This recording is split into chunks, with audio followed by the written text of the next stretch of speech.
Kemudian ayo ikhwan, yang dilakukan yang keempat untuk menghindarkan diri kita dan juga keluarga kita dari sihir dan juga pengaruh dari syaitan atau jin yang jahat, ya, yaitu memperbaiki keadaan rumah kita. Memperbaiki keadaan rumah kita dengan cara apa? Membaca Al-Quran di dalamnya, mengerjakan salat di dalamnya. Kata Rasulullah SAW, la taj'alu buyutakum maqabir. Janganlah kalian menjadikan rumah-rumah kalian seperti kuburan. Maksudnya apa? Kuburan itu tidak dibacakan Al-Quran. Sedangkan rumah-rumah itu harusnya dibacakan Al-Quran. Kata Rasulullah SAW, inna syaitan yanfiru minal bait alladhi tuqra'u fihi suratul Baqarah. Sesungguhnya syaitan akan berlari dari rumah yang dibacakan surat Al-Baqarah di dalamnya. Sesungguhnya setan akan berlari. Ya. Dalam riwayat lain, inna syaitan la yadkhulu baitan yaqra'u fihi atau tuqra'u fihi al-Baqarah. Sesungguhnya syaitan tidak akan memasuki rumah yang dibacakan surat Al-Baqarah di dalamnya. Nah, coba kita lihat. Ketika seorang membaca surat Al-Baqarah, maka ini menjadi pelindung ya rumahnya dan juga keluarga orang yang ada dalam rumahnya terlindung dari gangguan-gangguan syaitan dengan izin Allah Subhanahu wa taala. Jadi, cara melindungi yang selanjutnya kita memperbaiki keadaan rumah kita. Termasuk memperbaiki keadaan rumah kita, kita tanggalkan gambar-gambar makhluk bernyawa, misalkan seperti foto-foto. Ya, terkadang banyak masih dari kalangan kaum muslimin yang memajang foto-foto, ya, kemudian begitu pula kursi-kursinya ada hiasan-hiasan bergambar, misalkan kepala harimau, berbentuk raja wali, misalkan, atau misalkan beruang, atau macan atau sebagainya, ini pampang. Maka ini ya ditanggalkan seluruhnya. Ditanggalkan seluruhnya. Pernah ada yang bertanya ya tentang ada kursi, dia ada kursi jati katanya. Itu ada gambar apa kemarin tuh ya, burung elang. Seingat saya dia kepala patung elang gitu ya di jatinya. Maka saya bilang, potong kepalanya. Jangan buang kursinya, potong kepalanya saja. Potong kepalanya, nanti dihiasi, dicat, selesai. Gitu kan, ya. Hilangkan kepalanya saja. Kalau dia berupa patung, hilangkan kepalanya. Maka tidak perlu membuang seluruh kursi. Ya, dihilangkan patungnya saja, kepala dari patung tersebut. Ya, kalau misalkan masih ada gambar-gambar, itu ditanggalkan semua, ditanggalkan, dilepaskan. Ya, ikhwan rahimani rahimakumullah, saudara-saudari sekalian yang mudah-mudahan kita dirahmati oleh Allah Subhanahu wa taala.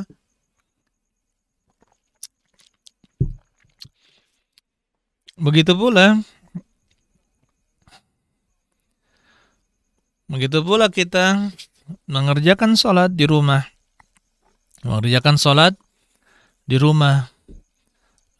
Oleh karena itu Rasulullah SAW menyuruh kita untuk salat sunnah di rumah. Ya, hukumnya sunnah. Lebih utama kita sholat sunnah di rumah daripada kita sholat sunnah di masjid.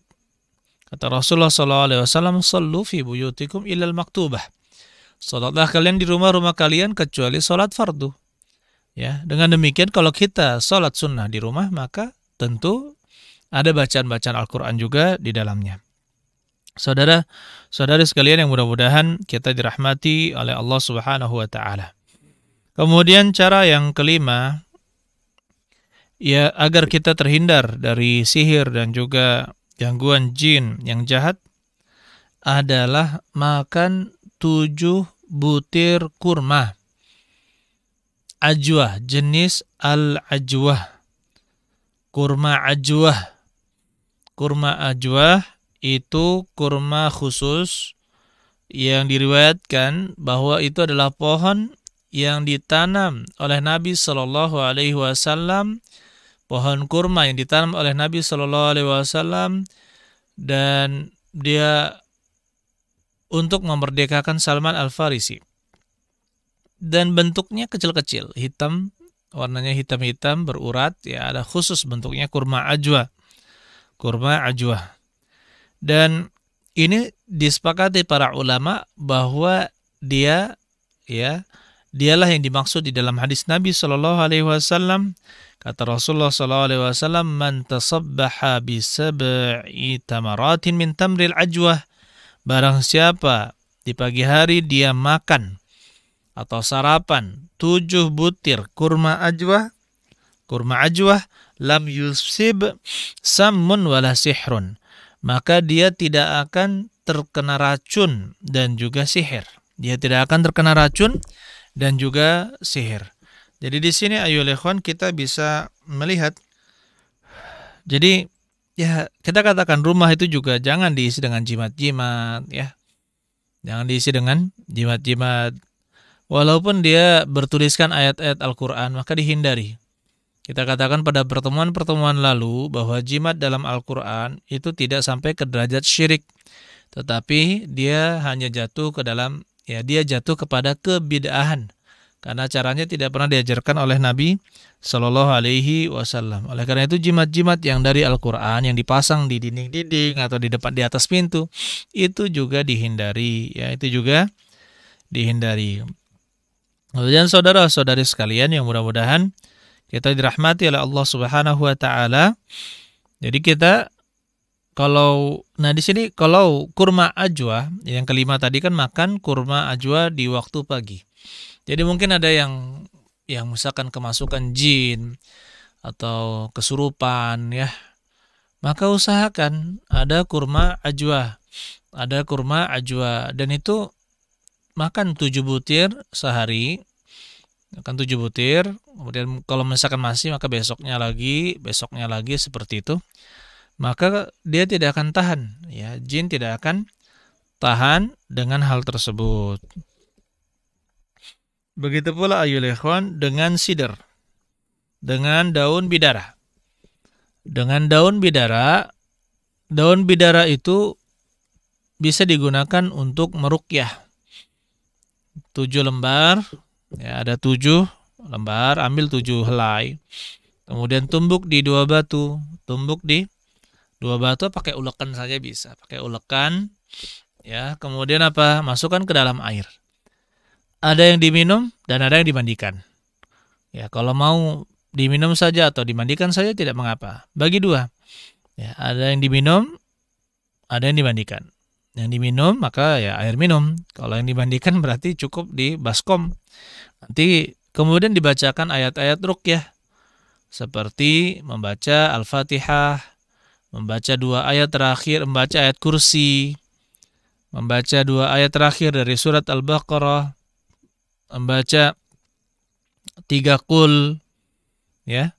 Maka dibacakan air tersebut atau air di dalam baskom tersebut yang sudah dicampur daun bidara, maka biidznillah ta'ala ini akan menjadi syifa, menjadi penyembuh untuk orang yang terkena gangguan jin atau sihir.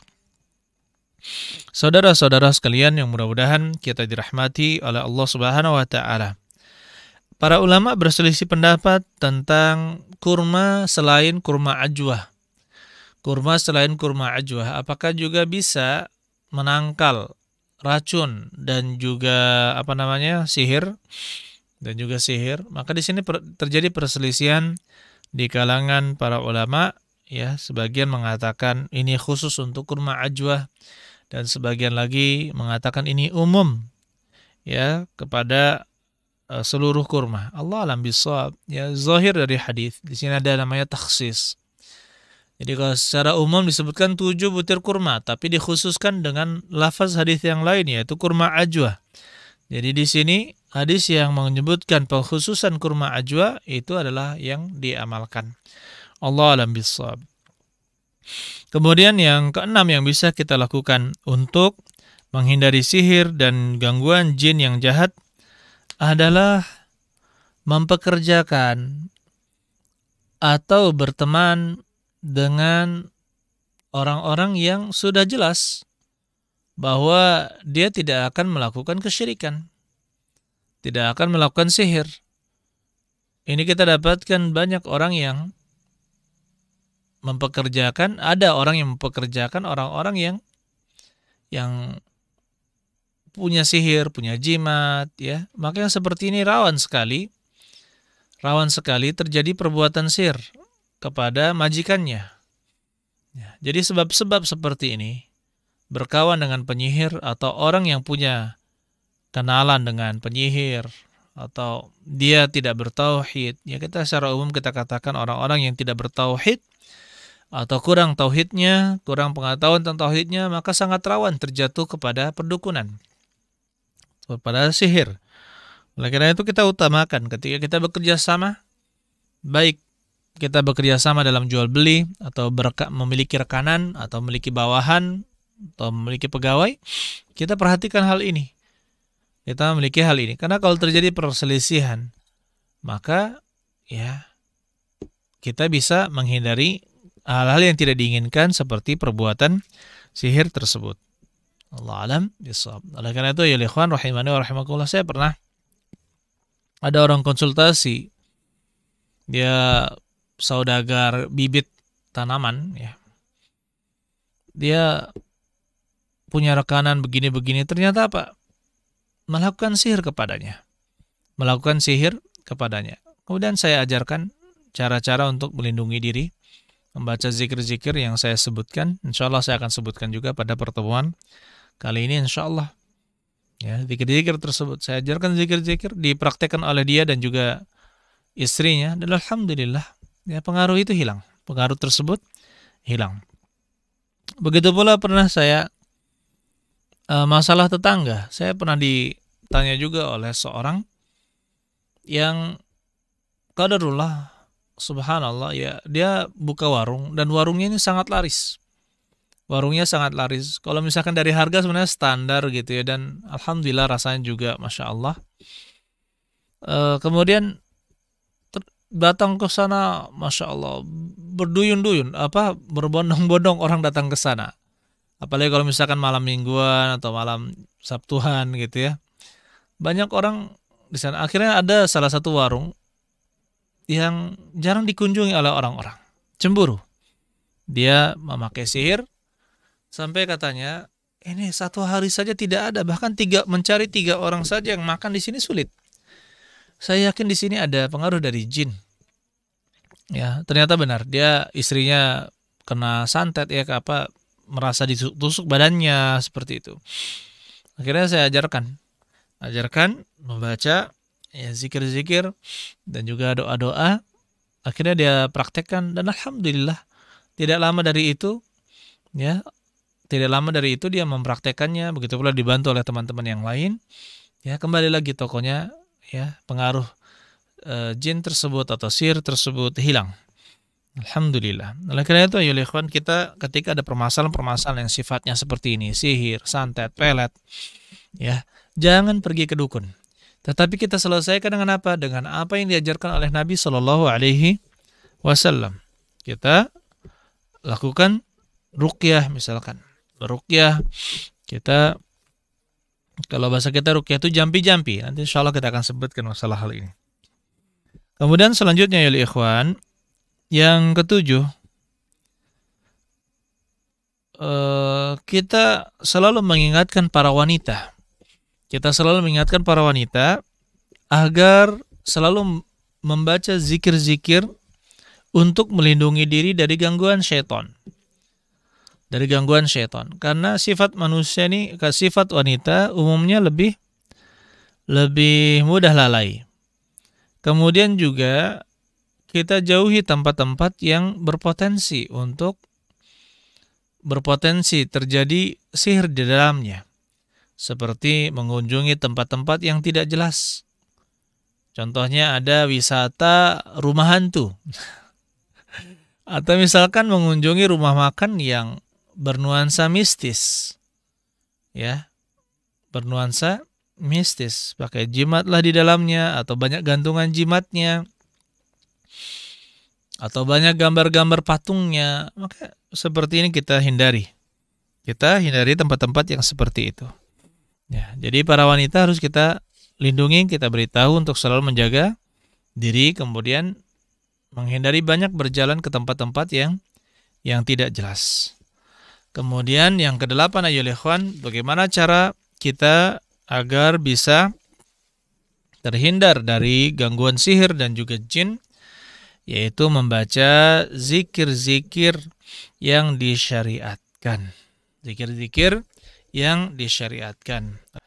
Baik, dan mungkin saudara pendengar pemirsa bisa mencatat ya apa yang bisa kita biasakan untuk kita baca dalam sehari, dalam keseharian kita agar bisa terlindung dari, yaitu Allah melindungi kita dari gangguan ya jin, gangguan sihir dan juga para penyihir.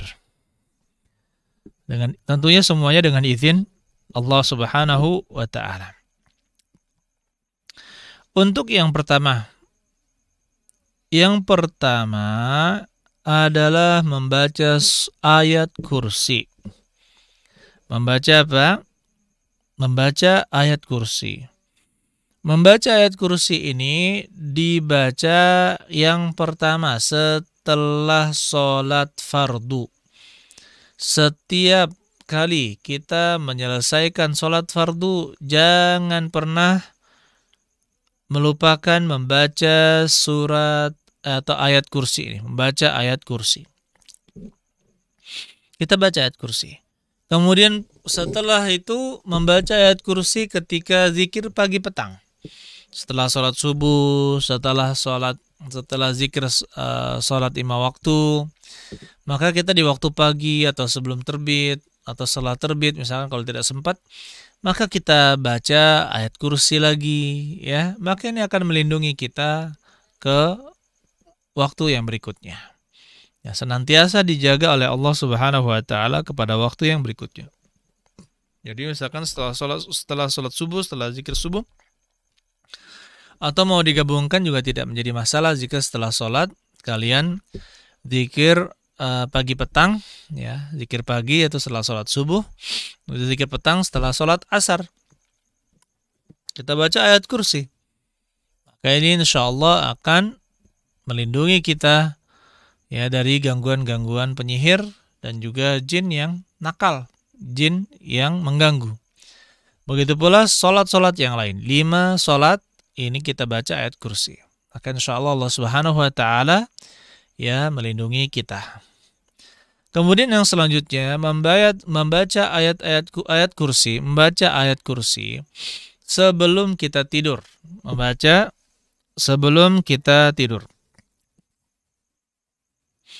Nah, kalau kita membacanya sebelum tidur, maka kita akan dijaga oleh Allah Subhanahu wa taala sampai kita terbangun.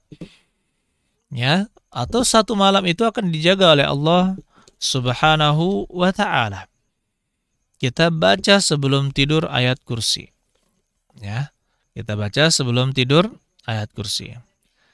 Kemudian membaca ini juga sebelum tidur 2 ayat terakhir dari surat Al-Baqarah.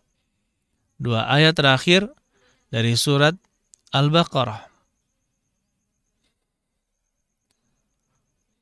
Ya amana rasul bima unzila ilaihi min rabbih wal mu'minun kullun amana billah wa malaikatihi wa kutubihi wa rusulihi dan seterusnya. Kemudian la yukallifullahu nafsan illa wus'aha. Ini kita baca.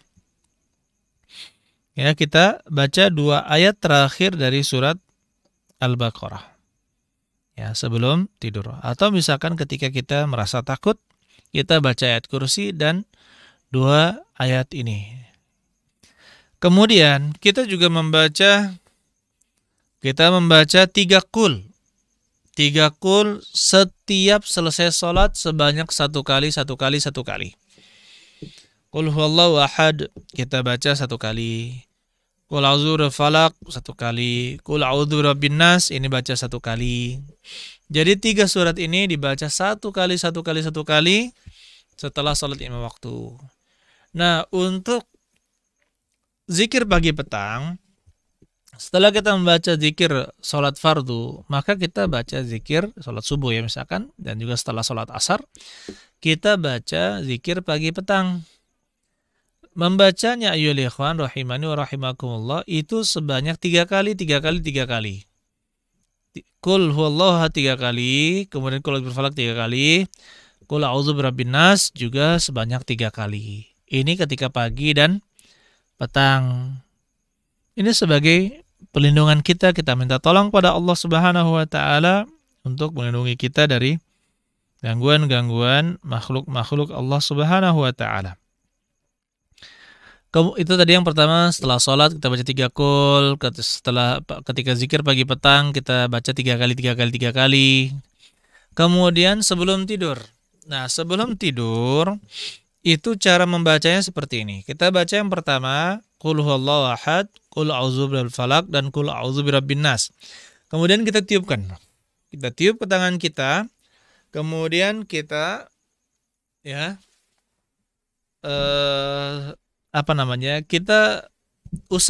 kita usap anggota tubuh yang bisa kita raih dengan tangan kita. Kita usap. Kemudian baca lagi sebanyak 3 kali. Ini lakukan sebanyak 3 kali. Qul huwallahu ahad, al-falaq, dan an-nas, tiupkan. Kemudian usap ke seluruh tubuh yang kita bisa gapai dengan tangan kita. Lakukan sebanyak berapa kali? 3 kali. Atau sebagian riwayat hadis disebutkan oleh para ulama hadis melakukannya adalah dengan cara apa? Ditiup terlebih dahulu. Kemudian baca qul huwallahu ahad, qul a'udzu birabbil falaq, dan qul a'udzu birabbin nas. Ya, dilakukan juga sebanyak 3 kali.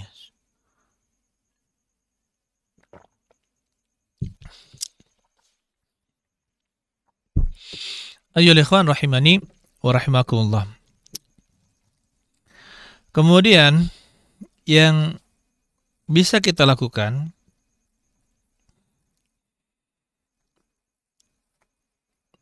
ketika kita tinggal atau misalkan kita turun di suatu tempat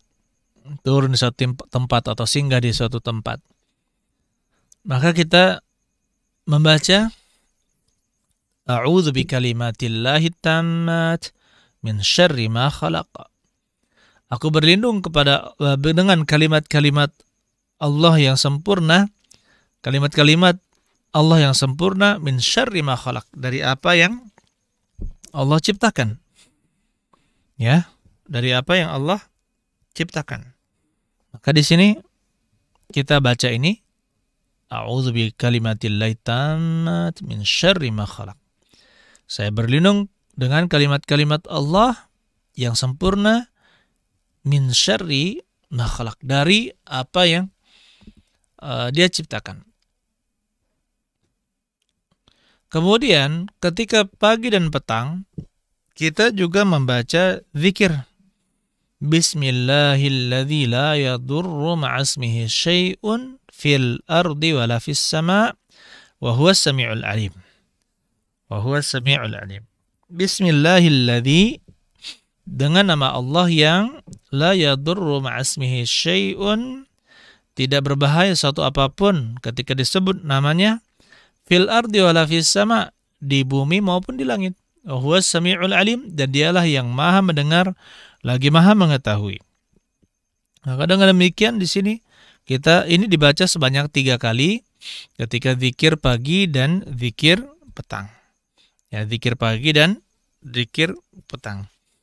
Kemudian secara umum ayyuhal ikhwan, ya, biasakanlah kita membaca ayat-ayat Al-Qur'an. Insyaallah ini akan menjadi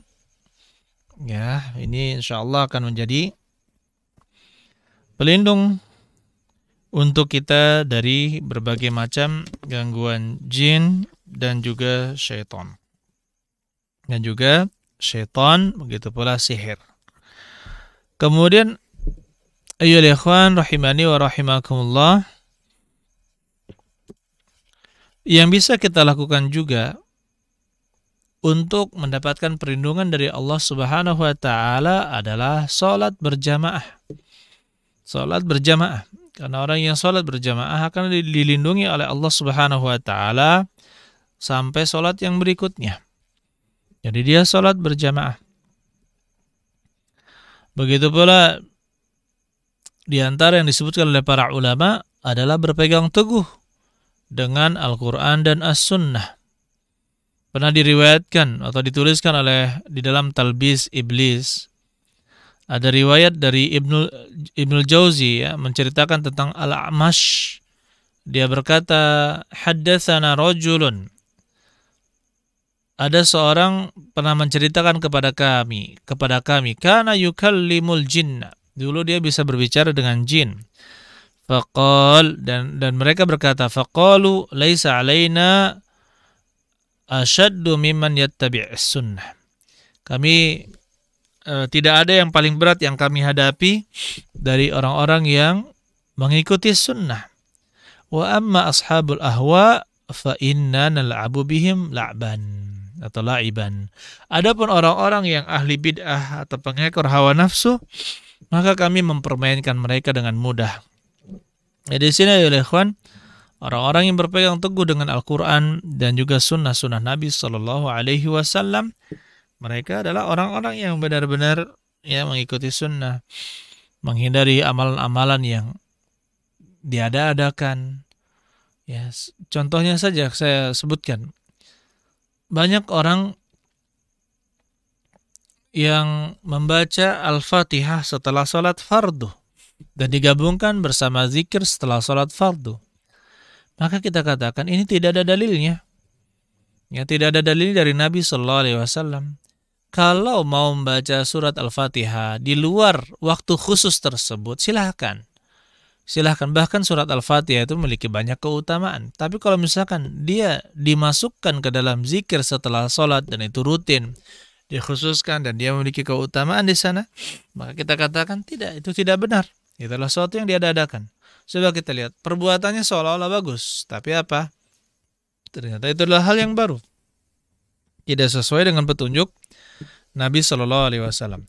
Oh, tadi saya ada kelupaan. Kemudian untuk membaca zikir, kalau misalkan kita mau meruqyah atau melindungi diri kita, misalkan kita terkadang lewat di suatu tempat, ya terkadang ada orang bilang, kenapa merinding ya bulu roma saya kok merinding gitu. Ya langsung ingat kepada Allah Subhanahu Wa Taala, bacakan Al-Fatihah. Al-Fatihah itu bisa dipakai untuk meruqyah dan melindungi diri. Karena kata Nabi Sallallahu Alaihi Wasallam kepada para sahabatnya, min aina araftum annaha raqiyah. Dari mana kalian tahu bahwasanya dia bisa dipakai untuk meruqyah, menjampi-jampi. Nah, ini menunjukkan bahwa Al-Fatihah ini sangat berguna untuk ya meruqyah, bisa berguna untuk meruqyah. Kemudian ayyuhal ikhwan rahimani wa rahimakumullah, yang mudah-mudahan kita semua dirahmati oleh Allah Subhanahu wa taala. Kita nasihatkan pada pertemuan kita kali ini agar apapun yang terjadi, kalau misalkan kita diganggu oleh jin, ya maka jangan sekali-kali ya kembali ke dukun. Jangan sekali-kali kembali ke dukun. Kenapa? Karena intinya para dukun itu ya sakti-saktian. Mana yang lebih sakti? Maksudnya apa? Mana yang jinnya lebih kuat? Siapa yang jinnya lebih kuat, misalkan lebih besar, lebih berkuasa, maka dia bisa mengalahkan jin-jin yang lebih kecil. Inilah yang dilakukan oleh para penyihir. Diajarkan ini, diajarkan itu, pakai jin ini, pakai jin itu. Ya, ketika ada jin yang lebih kuat, lebih hebat, maka dia mengalahkan yang lain. Oleh karena itu, ya ikhwan rahimani wa rahimakumullah, jangan sampai terpedaya dengan ya jin-jin seperti itu. Cukuplah dengan apa-apa yang diajarkan oleh Nabi Shallallahu Alaihi Wasallam, kemudian dipraktekkan oleh para sahabat yang mulia dan juga para pengikutnya.